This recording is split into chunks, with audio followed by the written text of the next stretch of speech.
भारत के एक छोटे से गांव सुखपुर में एक लड़का रहता था। उसका नाम था मोहन। मोहन एक साधारण किसान का बेटा था। उसका घर मिट्टी का बना था और छत पर फूस की परत थी। उसके पिता खेतों में मेहनत करते थे और माँ घर का सारा काम संभालती थी। मोहन बचपन से ही बहुत जिज्ञासु और मेहनती था। हर सुबह सूरज उगने से पहले ही वो उठ जाता, अपने पिता के साथ खेतों में जाता और गायों को चारा खिलाता। खेतों में काम करने के बाद वह स्कूल भागता। स्कूल उसके गांव से 3 किलोमीटर दूर था, इसलिए उसे रोज पैदल चलकर जाना पड़ता था। धूप हो या बारिश, मोहन कभी स्कूल से अनुपस्थित नहीं रहता। मोहन पढ़ाई में बहुत अच्छा था। उसे खासकर गणित और विज्ञान बहुत पसंद थे।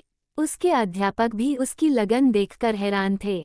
वे अक्सर कहते, मोहन, अगर तुम ऐसे ही मेहनत करते रहे तो एक दिन जरूर बड़ा आदमी बनोगे।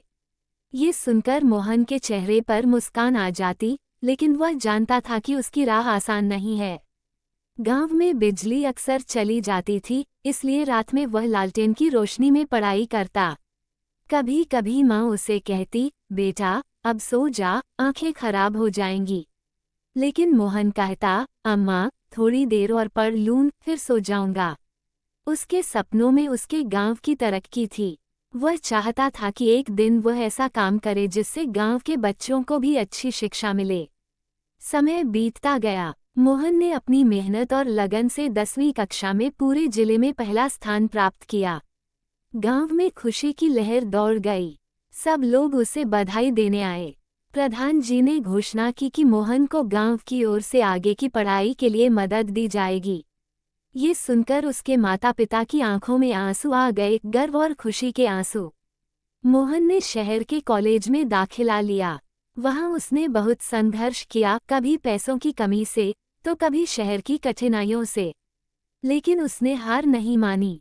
उसने ट्यूशन पढ़ाकर अपने खर्चे पूरे किए और इंजीनियरिंग की पढ़ाई पूरी की। कई सालों बाद जब मोहन एक सफल इंजीनियर बन गया तो वह अपने गांव लौटा। उसने वहां एक छोटा स्कूल और एक पुस्तकालय बनवाया, ताकि कोई और बच्चे उसकी तरह मुश्किलों में न पड़ें। गांव के लोग अब भी कहते हैं, मोहन ने साबित कर दिया कि अगर इरादा मजबूत हो तो गांव का लड़का भी आसमान छू सकता है। वन सीख, मेहनत, लगन और सपनों पर भरोसा हो तो कोई भी मंजिल असंभव नहीं।